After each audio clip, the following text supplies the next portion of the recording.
Big boss fame Ashu Reddy case విచారణ చేపట్టారు పోలీసులు. అశురెడ్డి ఆమె తండ్రి స్టేట్మెంట్ రికార్డ్ చేశారు. ఈ నెల 21న అశురెడ్డి తండ్రి విచారణకు రావాలని నోటీసులు ఇచ్చారు. గత విచారణలో ఎన్ఆర్ఐ ధర్మేంద్రతో ఉన్న సంబంధంపై అశురెడ్డి వివరణ ఇచ్చారు. ఎన్ఆర్ఐ ధర్మేంద్రతో బ్రేకప్ కారణాలను పోలీసులకు వివరించారు అశురెడ్డి. ఈ వారంలో అశురెడ్డిని మరోసారి విచారించనున్నారు పోలీసులు. ఇప్పటికే ఎన్ఆర్ఐ ధర్మేంద్రను విచారించారు సిసిఎస్ పోలీసులు. పూర్తి డీటెయిల్స్ అందిస్తారు మా కరెస్పాండెంట్ సుస్మిత జాయిన్ అవుతున్నారు. సుస్మిత, చెప్పండి, ఇద్దరి స్టేట్మెంట్స్ రికార్డ్ చేసినట్టుగా చెప్తున్నారు. ఎలాంటి డీటెయిల్స్ ఉన్నాయి మీ దగ్గర?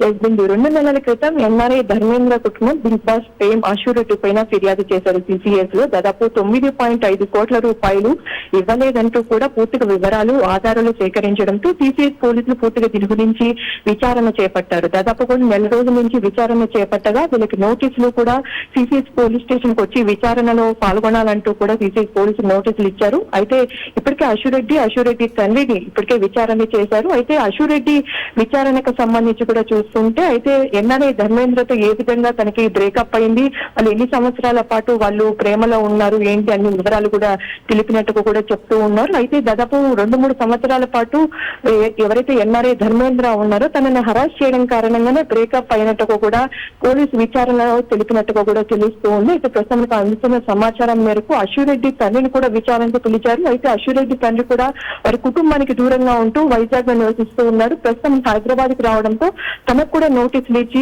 సిసిఎస్ విచారణ చేపట్టినట్టు కూడా తెలుస్తుంది. ఈ వారంలో మరోసారి అశురెడ్డిని మళ్ళీ విచారణకు పిలిచే అవకాశం ఉన్నట్టుగా కూడా తెలుస్తుంది. ఎందుకంటే ఆధారాలు వివరాలు పూర్తిగా ఉండడంతో కూడా ఏదైతే ఎన్ఆర్ఐ ధర్మేంద్ర కుటుంబం ఇచ్చిందో అవన్నీ కూడా ముందు పెట్టి అడిగే అవకాశం అయితే కనిపిస్తుంది. ఇప్పటికే కేసును కొట్టివేయాలంటే కూడా అశురెడ్డి హైకోర్టుకు వెళ్ళింది. దాని గురించి కూడా వాయిదాలు పడుతుంది. ఈ నేపథ్యంలో మధ్య ఒక ఆడియో బయటకు వచ్చింది కదా, తను మీ అమౌంట్ తిరిగిస్తానని ధర్మేంద్రతో మాట్లాడినట్టుగా ఒక ఫోన్ కాల్ ఆడియో వచ్చింది.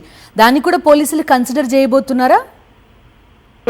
దానికి సంబంధించి కూడా తను మే లోపు పూర్తిగా 1.5 crore తనకి చెల్లిస్తానంటూ కూడా ఒక ఆడియో లీక్ అయితే బయటకు వచ్చింది. దాని గురించి కూడా విచారణ చేపడుతున్నారు. అది ప్రస్తుతం ఈ మధ్య కాలంలో మాట్లాడారా లేకపోతే ప్రీవియస్ దాని కోణంలో అశురెడ్డి ఇచ్చే స్టేట్మెంట్ ఆధారంగా కూడా దీని గురించి విచారణ చేపట్టే అవకాశం అయితే కనిపిస్తుంది. ఇప్పటికే ధర్మేంద్ర కుటుంబాన్ని కూడా పోలీసులు విచారించినట్టు కూడా చెప్తున్నారు. వారిచ్చిన ఆధారాల మేరకు అశురెడ్డి కుటుంబాన్ని పూర్తిగా వాళ్ళ తల్లి కూడా ఇన్వాల్వ్ అయ్యింది, తర్వాత వాళ్ళ అక్క కూడా ఇన్వాల్వ్ అయినట్టు కూడా వారి కుటుంబం తెలపడంతో ఆ కుటుంబాన్ని మొత్తానికి నోటీసులు ఇచ్చి వారిని విచారణ చేపట్టే అవకాశం అయితే కనిపిస్తుంది. ఓకే సుస్మిత.